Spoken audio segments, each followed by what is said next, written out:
Welcome to AstroTwins Radio, your cosmic GPS for life, love, and everything written in the stars.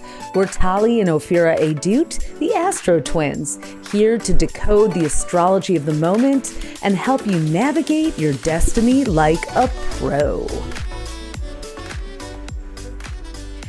Hey there, everyone. It's the week of November 3rd to 9th. Tali here with new headphones in Seattle. And Ophi with my same old headphones in New York.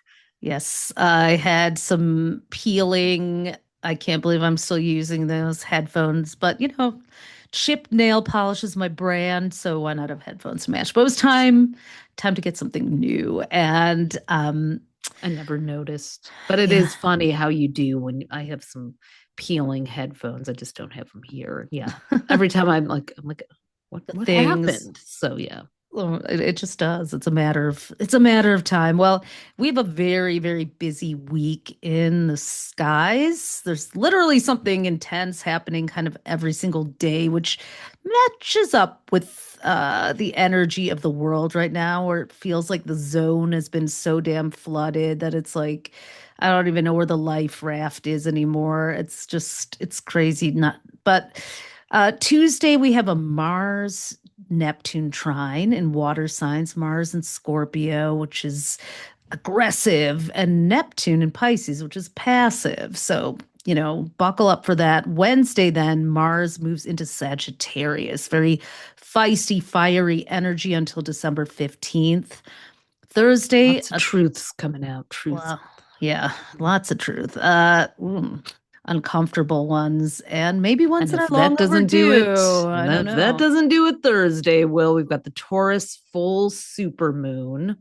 It's a couple big Taurus moments this week. On Friday, Venus moves into Scorpio, the opposite sign of Taurus, from November 6th to 30th. Sultry. Funny enough, it's in one of its least comfortable positions in Scorpio. You would think the love planet would like being in the erotic, sexy sign of Scorpio, but I think it's just that Venus there's too much commitment involved for Venus. Venus wants to just be like flowy, and Scorpio's a little controlling, shadowy. But Saturday is our last pendulum planet moment, where Uranus, the planet of progress and innovation and resistance and disruption, backs into Taurus for the last time in our lifetimes, likely the last time this century, until April 25th. It's going to be in Taurus one last round. It went into Gemini July 7th for a brief preview of what's ahead.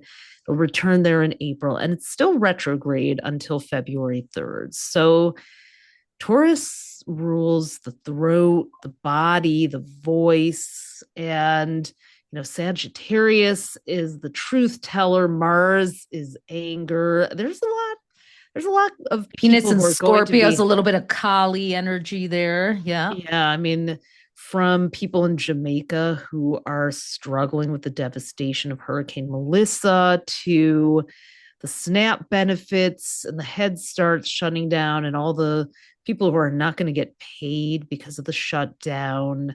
This is a real turbulent week where I think it's going to reach a potential breaking point for some people.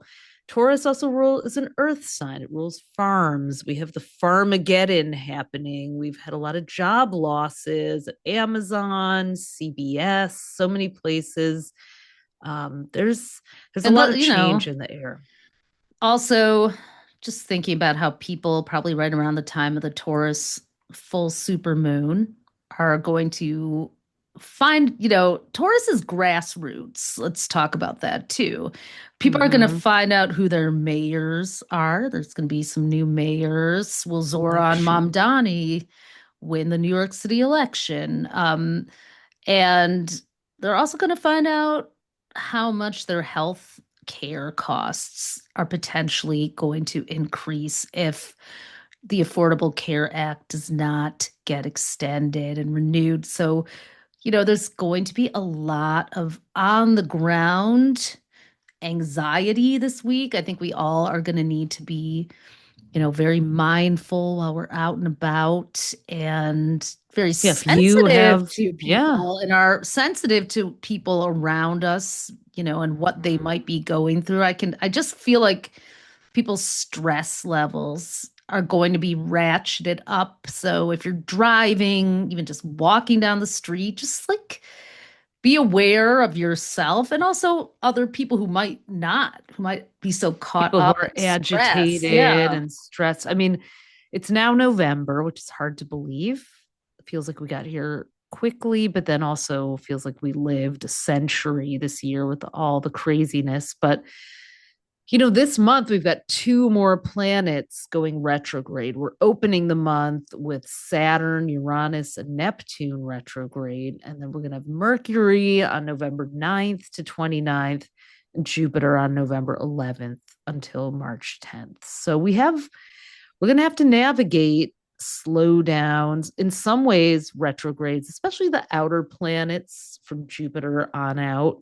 Sometimes the retrogrades are milder and actually a blessing in disguise because they do help slow down or give us a chance to integrate new, larger energy trends that come in. Mercury retrograde, I got nothing good to say about usually. Well, Mercury retrograde has its purposes too. If you really use it to revise, refine, like it can be good for like detail work and reconnecting with people who you actually want to see again from your past. I don't know. I mean, we were born with it. So, in fact, we do have a calculator. We should drop that link in that'll tell you Oh, if yeah. you were born during Mercury retrograde, because, or any planetary retrograde. Makes you a because good editor to Mercury when you are retrograde. born during Mercury retrograde, sometimes it sort of helps you out. We find that like most of the contracts, they say not to sign contracts during Mercury retrograde. And we don't always sign them, but many Come in.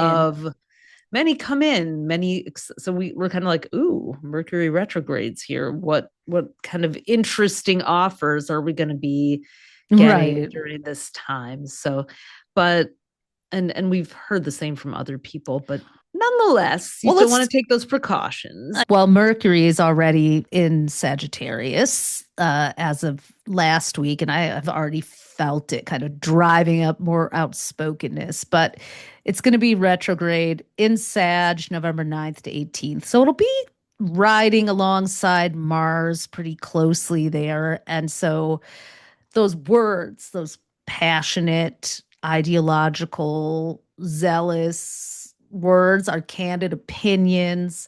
I do think we might even see, I mean, Sagittarius is interesting because it is the sign of philosophy, but it also does rule religion. And we're watching this whole, turning point, which is Charlie Kirk. Now Erica Kirk is running it.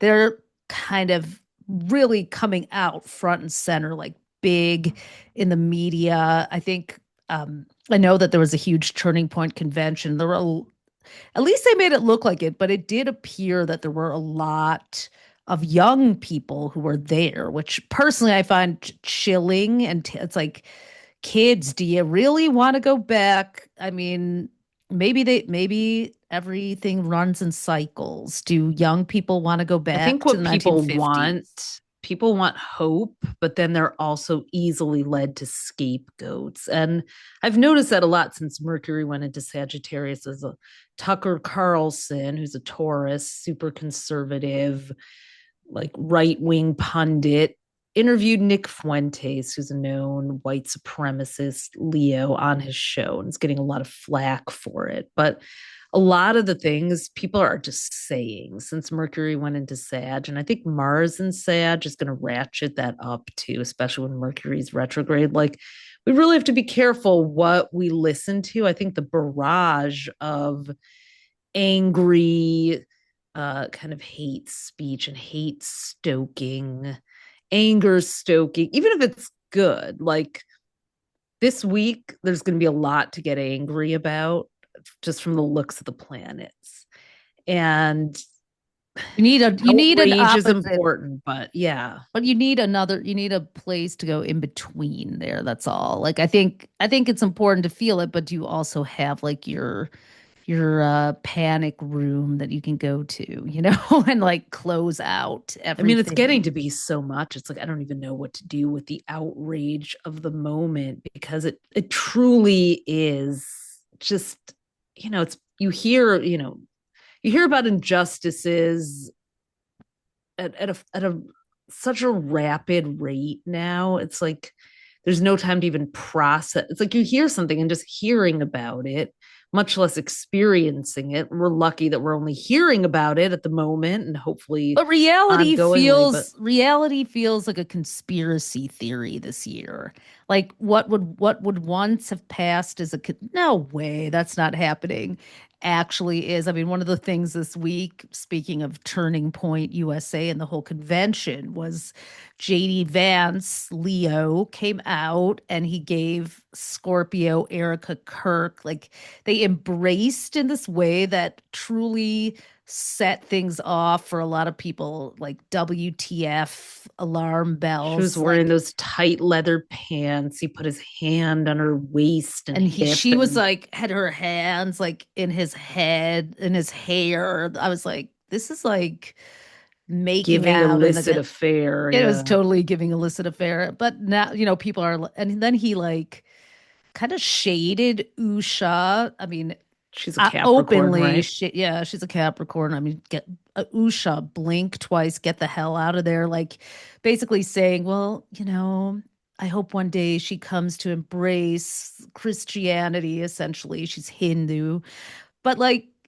how does he? It's like ever the speculation, which is like, oh, they're trying to put JD Vance and Erica Kirk together, either like replacing Usha with his, Christian nationalist Barbie, or like he'll take over for Trump and she'll be the VP or something. But I mean, and again, God do I forbid. want to believe this is, all social media conspiracy? Yes, but does more than 50% of me believe that this could be true?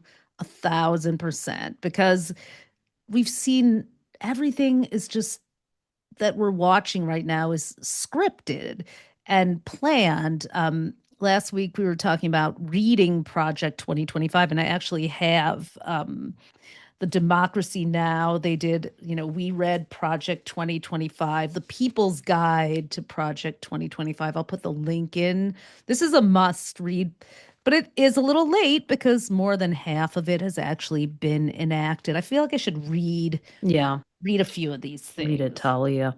Yeah, so there's a page 4 here, the snapshot.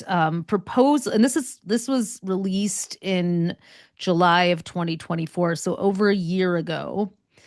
And so what they want to do is cut American Rescue Plan programs that have created or saved 220,000 jobs, limit access to food assistance, which an average of more than 40 million people rely on monthly, 21.6 million households.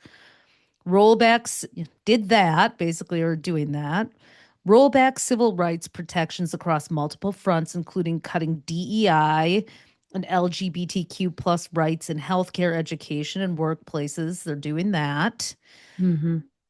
Eliminate the Head Start early education program, which serves over 1 million children. They're doing that. At least it's on hold this week. It's going to be cut overtime protections for 4.3 million workers, restrict access to medication abortion, push more people toward Medicare Advantage and other worse private options. That's 33 million people, right? Like what are they going to roll out?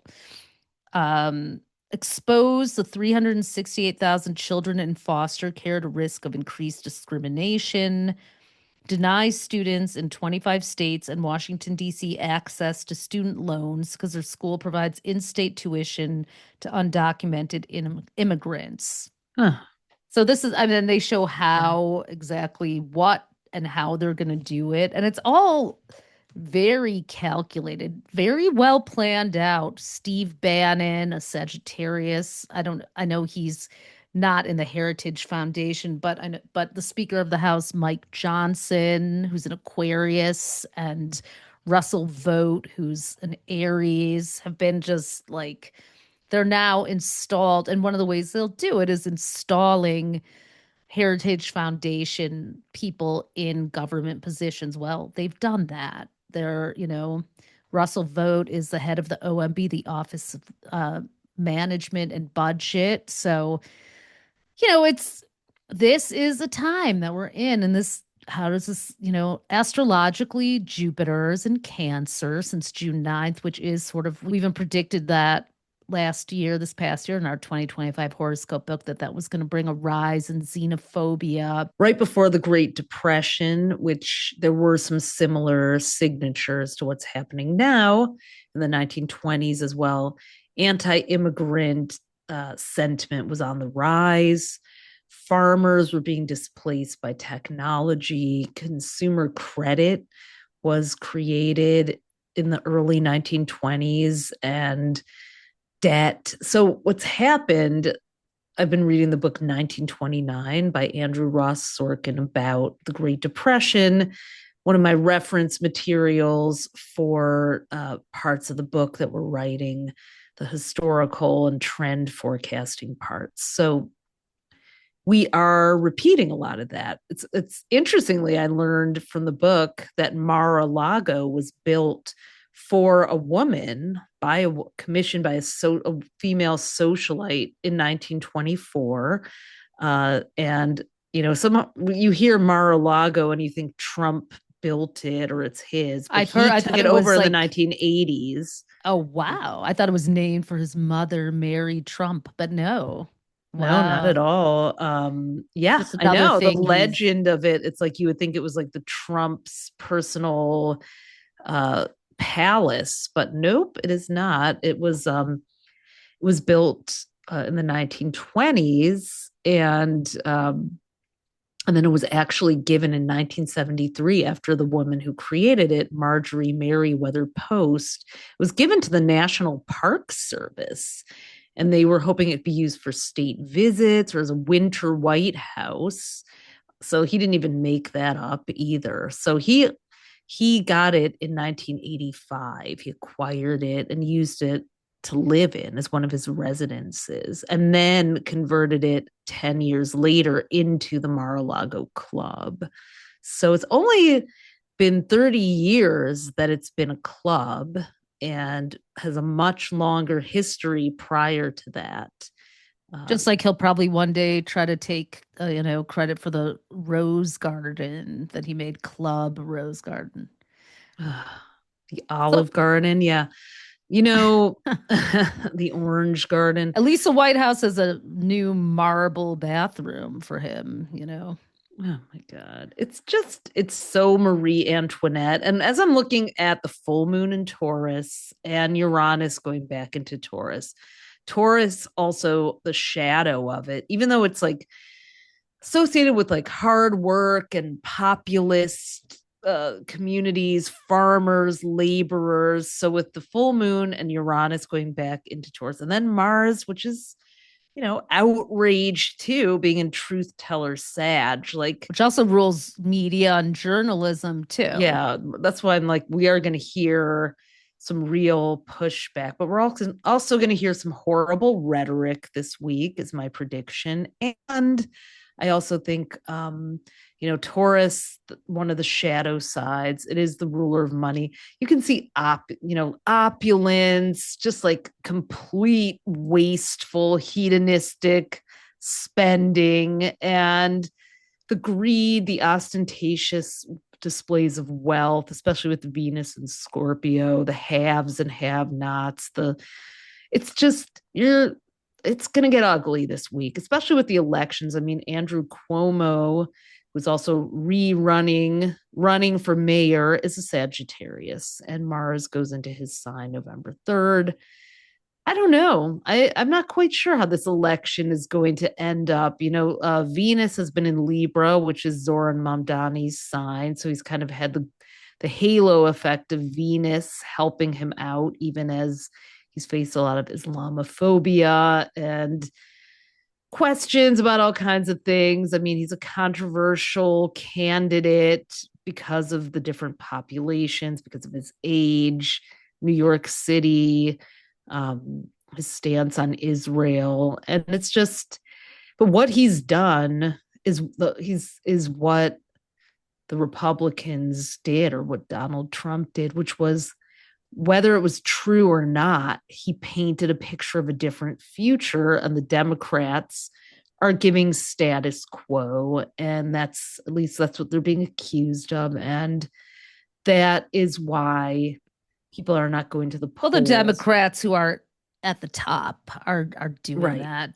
that. You know, Chuck Schumer, Hakeem Jeffries, Cory Booker, who are some of the most senior Democrats, are who also know how to play the game too. So it's like everyone's quick to tear them down for that. But yeah, and I want to be mindful of that too, because there's a lot of scapegoating going on, like we said. Everyone is just, you know, pretty much in PTSD from playing a game that has never been fair, but now the just flouting of just, you know, rules don't matter, laws don't matter. There's just complete sci-fi, you know, Gestapo tactics going on with ICE and disappearing people into these terrible conditions. It's like, and just bring this up every week, human design, because it does continue.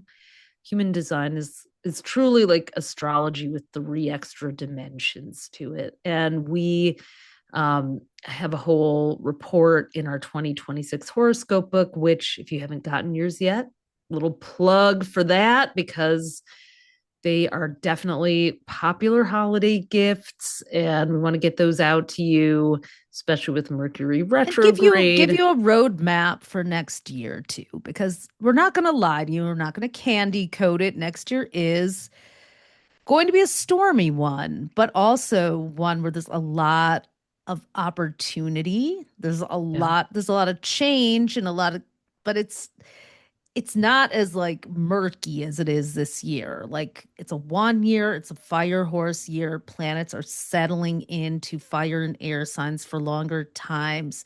I think there's going to be a lot of opportunity to shift within our smaller microcosms as well, both in response to and in a dance with what's happening in the larger world. The world is changing. We're not going back, despite what Project 2025 wants to push ahead as their agenda. You know, you can't turn back the clock. You can attempt to force it to happen, but we've all just evolved too much as humans. And in some ways, and that's where the human design piece really comes in, because human design, one of the things that really got us curious about it is that people kept buzzing about 2027, the great shift, the great mutation. And I was like, what is this? What is going on here? And in our quest, I decided, okay, it's time to really crack the code and understand the astrology behind human design. So there's a chart that we all have, much just like we have an astrology chart, but then there's also kind of a chart for the world that takes on these 410-ish odd year cycles. And it's based on the ages, like the age of Pisces, the age of Aquarius, these 26,000 year precessions of the equinox, the little wobble or tilt of the earth caused by the gravitational pull of the sun and the moon. And it causes the first point of spring to move back a degree every 72 years. So I'll spare you any more math, but human design divides that 26,000 years into 64. There's 64 different I Ching hexagrams that are a part of the system. And that leaves 400-ish year cycles that define humanity, with these 4 points, 4 gates, 4 gene keys, 4 slices of 4 zodiac signs, basically, is what we've learned it is. So that line up with certain numbers that are from the Chinese Book of Changes. It's 3,000 years old. So that's all to say that Kind of need to see a diagram, you know. But yes, we're gonna need to see one it in your head. Yes, Yeah. I see it because of lots and lots of learning about it, and we will be sharing that with you guys. You might be born with Mercury retrograde in Scorpio. See, this is an example of Mercury being born with Mercury retrograde, the ability to unpack all see the these movie details. screen on the so inside you of your can use forehead this Mercury retrograde to unpack to all do these that. things. So where that was all leading us is that a 412-year cycle that began in 1615, called the Planning Era, is ending on February 15th, 2027. And we're moving into the era of the Sleeping Phoenix, as it's called. So it's going to be the past 400 years have been about creating the systems and structures and institutions, from countries to banking to, cities, anything that's been planned. It's been about gaining skills in order to make things, have the industrial revolutions, build, create AI technology. But we have reached the saturation point as we come to the end of that era. And we're in this sort of overlapping edge as we move into this next era, which is about speaking truth to power. It's about individual choice and expression, not just doing something because the family or the community says it's the right thing to do, which has been the last 412 years or 10 at this point. And you can see that just kind of rising up. Yeah. Like people doing their extinction burst with that. Yeah, there's a channel, which means when 2 points connect to each other in human design, called the channel of family, that we've lived under for the last 400 years too. And that is, the family values, the religious institutions, the sort of nuclear family model, the nuclear family, the demand to belong to a unit or a community or tribe. I know that's not a word to use anymore, but that kind of mentality where you have to belong and pledge allegiance, swear allegiance to survive, is coming to an end. And we see that in the way, suddenly things that looked like the nuclear, they were always kind of a front. There was always something else going on behind the scenes. But more than ever, it's like we don't really look at like leaders, whether of religious institutions and faiths or schools or sports teams or countries, all these hallowed institutions. We've seen the person behind the curtain and some of the awful things that, the glorified wealth of all these Hollywood producers, or Jeffrey Epstein, like just because they had a townhouse and an island and a movie studio, like so much has come out in the last decade of this era that is like exposing just how awful it's been. Well, what's the cross of the Sleeping Phoenix going to bring? So Sleeping Phoenix is moving people into, because that's speaking their truth, sovereignty, individual self-guided expression, community without sacrificing who you really are. But we see this kind of duality, like this doubling down on the planning era, like with people, fighting to be trad wives, trying to strip women's rights, take away the Voting Right Act, we may be racism. feeling a little bit of that pull back to these conservative energies with Uranus going into back into Taurus. Taurus, and then the full supermoon this week. But the battle with Mars and Sagittarius, which is much more progress oriented, much more global. Like Jupiter in Cancer is very nationalist. And Yeah. I was Mars, worried about that. That started June yeah. 9th of this year, Jupiter and Yeah, and Cancer. then Mars and Sagittarius, though, I mean, we are now media is paying more attention to what's happening in Sudan, what's been happening all along. There's all this horrible, horrible news about, the genocide there from their civil war and the mass killings. And I actually looked up Sudan's chart. It's a Cancer. So Oh, it's wow. kind of under, Jupiter is going retrograde in Cancer next week, but maybe some attention will come there to, but again, it's like the world is so big, so vast. We're always living in multiple dimensions. This kind of reminds me of something from our childhood that we haven't really, I don't know if we've ever talked about, but when we were in kindergarten, our mom, because our dad spoke Hebrew as his first language, she wanted us to learn it. So she sent us to Orthodox Jewish kindergarten, and we would get picked up really early in the morning by a bus. We were not Orthodox, we were modern Jews, but they had a curriculum that in the morning you learned Hebrew, we learned the alphabet, everything like that. And then the afternoon, we would do like traditional American studies. But we had to wear long dresses, cover, all the way down to the ankles.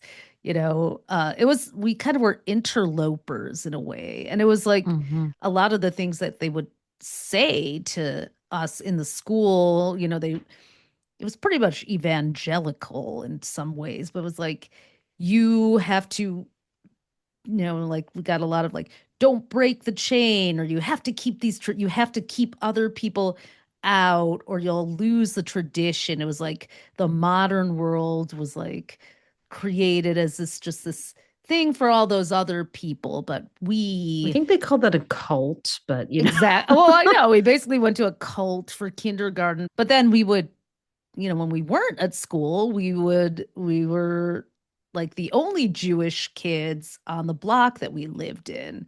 So we'd also we're feel used to like being the this weird, freaks wherever we yeah. go. We'd also be like running around and like running between these two worlds that Neither of neither of them which, felt like a place to belong. So I good think thing we we're kind of had to, twins. yeah, I think we kind of We'd feel really isolated we otherwise. would, yeah. I mean, I think I had to, for me personally, I don't know about you, Ovi, but for me, I had to develop this relationship with the world of like, wherever I am, I'm going to try to understand this, but never like having this feeling like there's this one place where I know that I belong. And that's also from having bicultural parents as well. But in some ways, I think that is something that we all need to start kind of getting comfortable with or learning, like Yeah, not I think it's given me a expecting the lot of status quo to just show up there anymore. Yeah. like I'm always aware of who's around. A certain amount of self-consciousness that like I don't think it's an accurate reflection of like how anyone sees me, but I think from that I live like I stand out like a sore thumb even when I don't. And that's but it's also an awareness of who else is around me, wanting to make sure they feel comfortable and included as well, not But also getting that like community can be created in like different ways too. Like there's like it's like that those worlds, like one of them being like mainstream America and the Midwest, and the other kind of being this subculture. It's like everything has been so well, that divided was like also a that. really weird thing because we had a lot of brushes with very kind of evangelical Christian classmate. I mean, living in the Midwest, Or that wasn't or very, boys who are probably being recruited by ICE right now. yeah, it It would was, have been.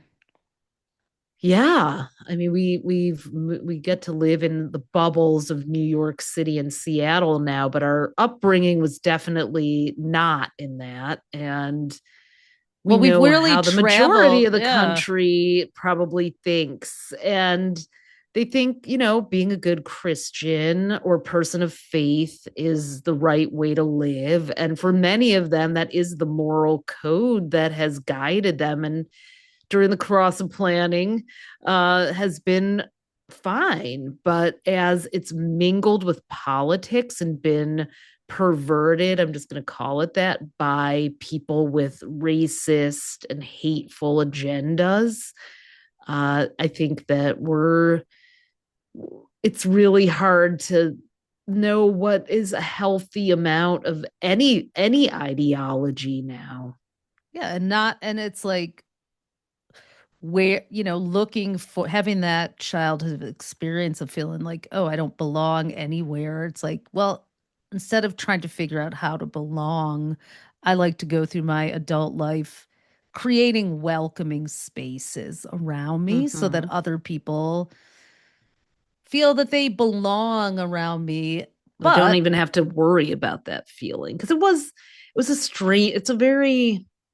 strange feeling to not feel like you belong, because you don't quite know where to place yourself. You don't know how to move forward. You don't know how to really create roots anywhere. It's probably, again, why we ended up leaving. But we also just we painted our entire car. We made our own clothes. We went full artsy, stand out, nothing to lose. And again, in some ways that ended up being a blessing in disguise, because we're like, if we don't fit in, we might as well just turn that into a strength instead of a detriment. And it really, really is, and I think the sleeping phoenix era, from what I understand, is going to have more room for people to yeah, not feel that they have we're to. just born in the wrong 400-year Right, cycle. right, If exactly. only we could have been born in 2017. I mean, yeah, well, that's okay. We'll be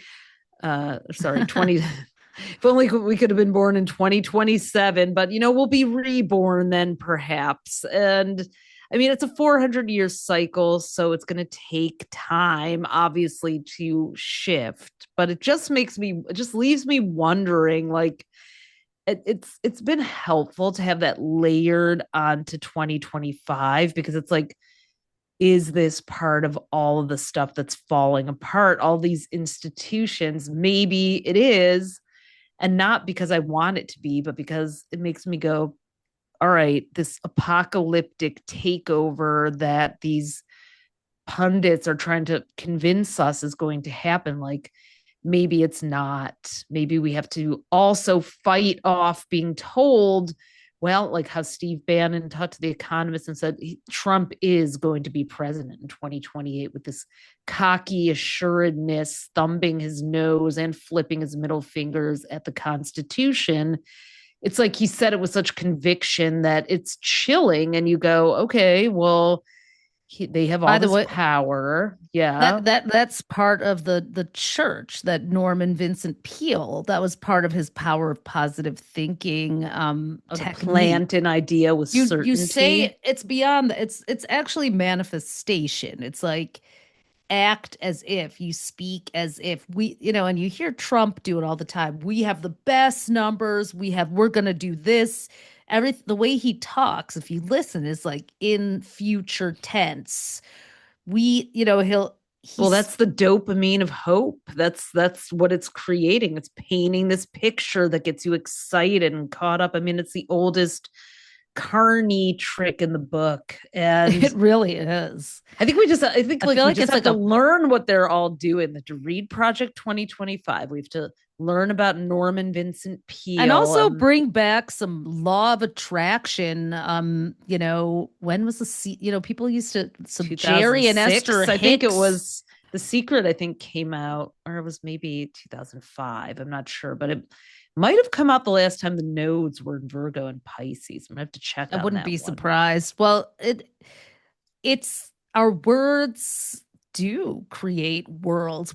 What our language create, are we using language to create? And I'm not saying Trump does it all the time.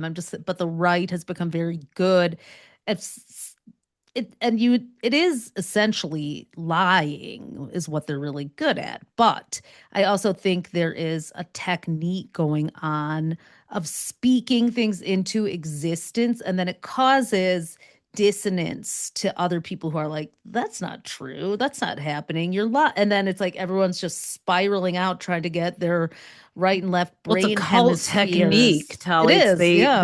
You unfreeze someone's beliefs by confusing them and then implant a message and then refreeze them. So it's literally a hypnosis cult leader technique. I keep recommending the cult expert Stephen Hassan that our friend Sandy turned me on to. Thank you, Sandy. Yeah. It's so, and by the way, The Secret did come out in 2006. So that was the last time we had a Pisces North Node. And we have it there until July 26th. Pisces rules hypnosis and the subconscious. So we have to realize we've had this all year since January 11th, the Pisces North Node.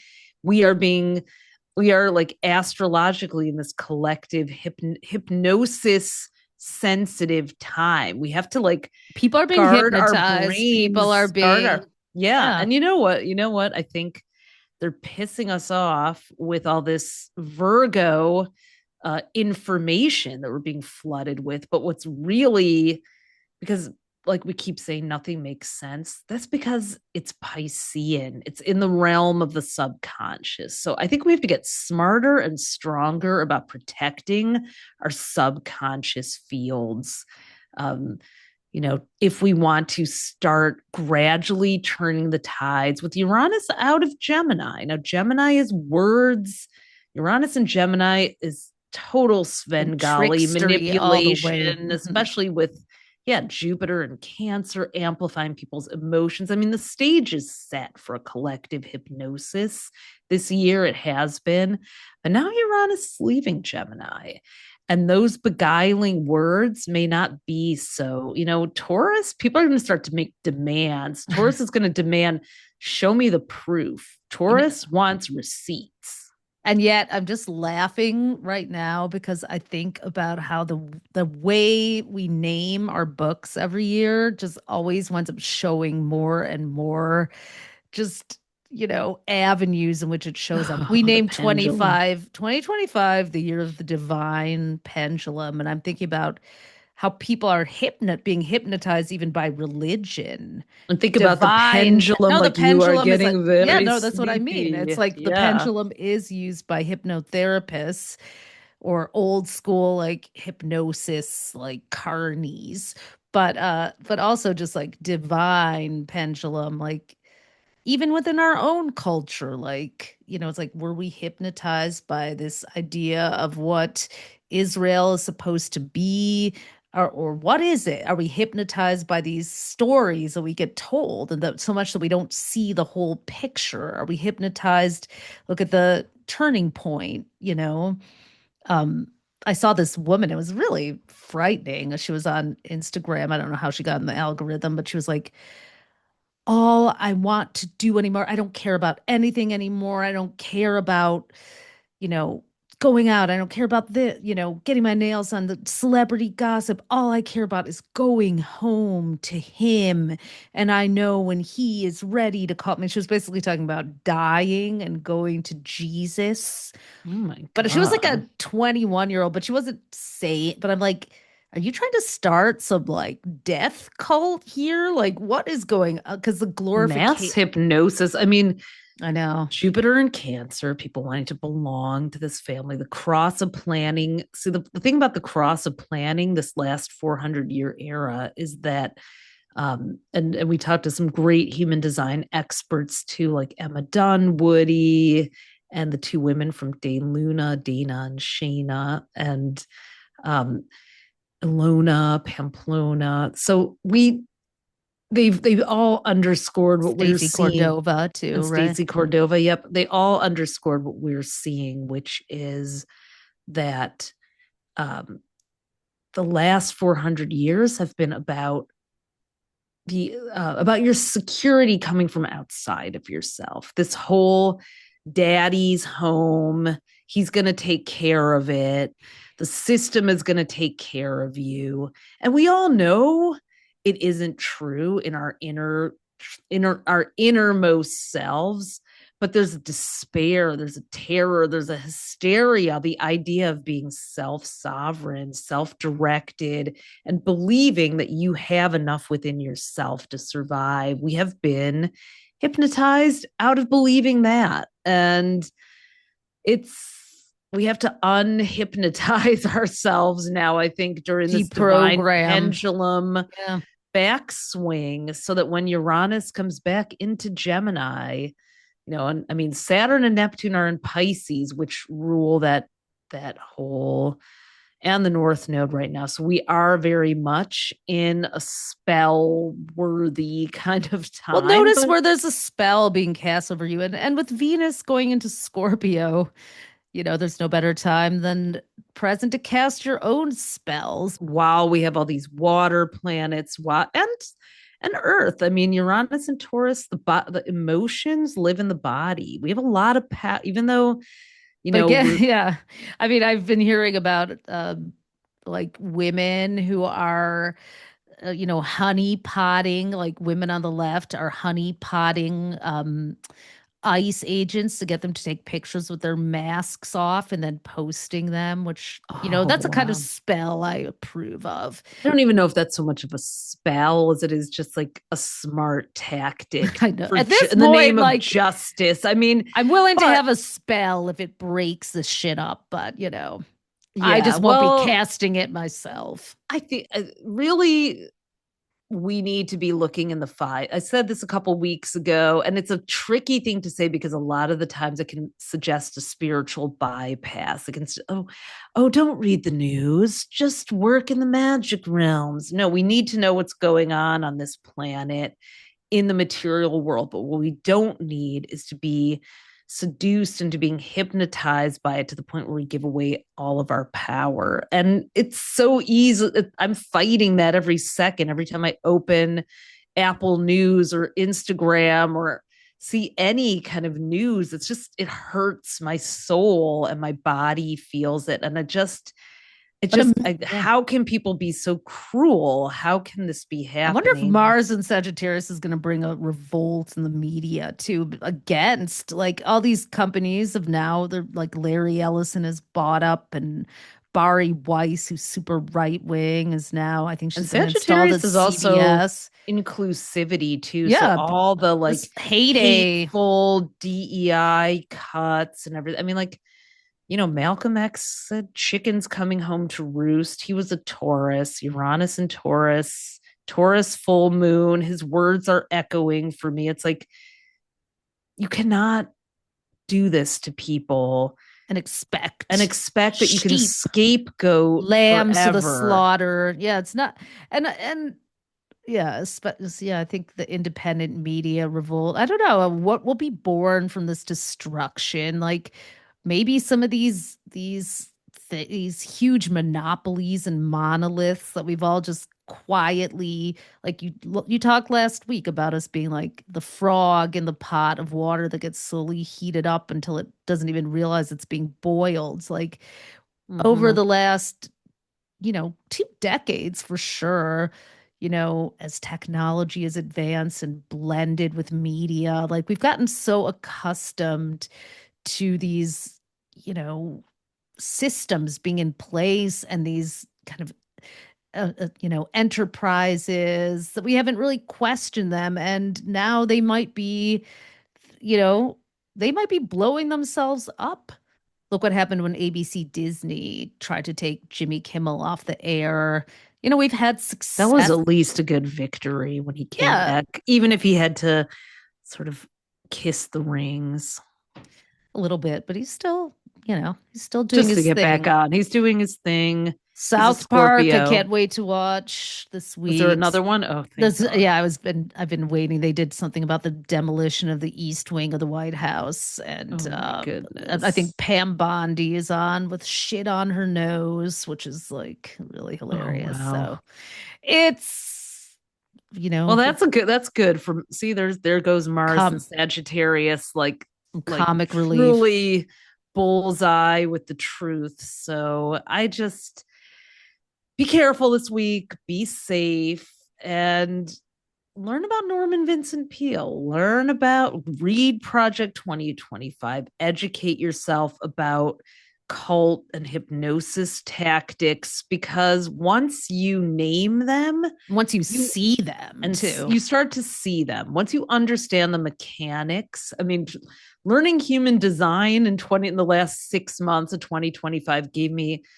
a lot of empathy for people who try to learn their birth charts, but also reminded me that if you break something up into little bits and learn about it a bite at a time, we can learn anything. We don't need AI. I think Mars in Sagittarius and Mercury retrograde in Sagittarius this month is going to really help people like learn at lightning speed. If you really want to go back and review some things, like Sagittarius is the education sign. Yeah. I mean, get off of Instagram a little bit and read a book. Read something long form. Sagittarius and Taurus are a little windy and wordy, but our attention spans should slow down a bit, especially with all the retrogrades. Mercury and Jupiter retrograde will give us longer attention spans. Or listen to a book and do something. I've been listening like to audio. 1929. Oh my God, like so good. If you want to know the author of that? Andrew Ross Sorkin, if you want to know the history of Wall Street and how the whole speculative economy where we find ourselves today, we're at the crypto for sure. Everything, it's like all the same, and it's so fascinating. So that's a good listen. This is a good season for doing this is my puzzle and audiobook, but also like doing something like knitting, crafting, painting. It's really good for like neuroplasticity, like doing things by hand while you're listening to a book. Medicine, I feel like, is a very Taurus-y thing. So I expect we're going to be hearing a lot more people going to the earth for plants while Uranus is backing through Taurus again. We do have a mushroom on the cover of our 2025 book. We got 2 more months. Mushroom, maybe what swings the pendulum back your way. The unbridled spirit is ready to break free next year. That's the theme, the year of the unbridled spirit. So last thing we'll do is invite you, if you haven't yet, to get your copy of the 2026 horoscope guide. Yes, we talk about world events in the almanac part, but most of it is designed to get you and your personal life through the year in the most optimized way for love, for career, every single day of the year. You got to keep living. We've got lots about what's going on in the world, though, too, and special human design and astrocartography sections we've added. Lunar astrology, numerology. But every sign has a specific assignment next year. Every sign is, February 20th is the day that Saturn and Neptune come together at the very first degree of the zodiac, 0 degrees Aries. So that means something different for every single sign. We have a longer, we write the 5 themes for every sign, and one of those, is and it's a few pages long for each one. So one of those is dedicated to what's ahead for you with that Saturn and Neptune. Which ahead? Is great. It starts with you. It starts with you. That is what the shift that we're moving toward is about. Like, what can I do? Yeah, and I really recommend to start living that way in any moment that you can now. Instead of, like, that was something I think the 5-year-old in me realized, like, if I'm in this environment with the Orthodox Jewish kids, I have to, I'm still me, and I'm the same me when I'm with, the all-American kids, but the environment around me is shifting. So how do we balance those two things? How does our spirit remain unbridled, even if there's so many layers to us, so many dimensions? Maybe all of you isn't going to come out in one place, and maybe some of you is going to come out here. But at the end of the day, like, who are you at your core? And that's the thing that we're really all going to be reconnecting with next year. So, well, On that note, very philosophical in here. I feel Mars moving into I know Sagittarius we've got some already. chin stroking going on today. Like, Yeah, well, ooh, happy Socrates. and safe full moon week. Prayers to anyone in Jamaica or his family there. Please support and assist in any way you can. Those who are going to be in need here, there, and we will be unhypnotizing our brains along with you and talking to you next week. So have a good one. Have a good week, everyone. Thanks for tuning in to AstroTwins Radio. If today's episode gave you an aha moment, we'd be over the moon if you left us a 5-star review. It helps fellow astrology lovers find us. And make sure to hit subscribe and follow us on iTunes and Spotify so you never miss an episode. Want the full visual experience? You can also watch the video version on our YouTube at AstroTwins-TV. Be sure to follow us on Instagram at AstroTwins and head over to astrostyle.com to read your free daily, weekly, and monthly horoscope that we write for you with love. Until next time, move with intention and let the universe meet you there.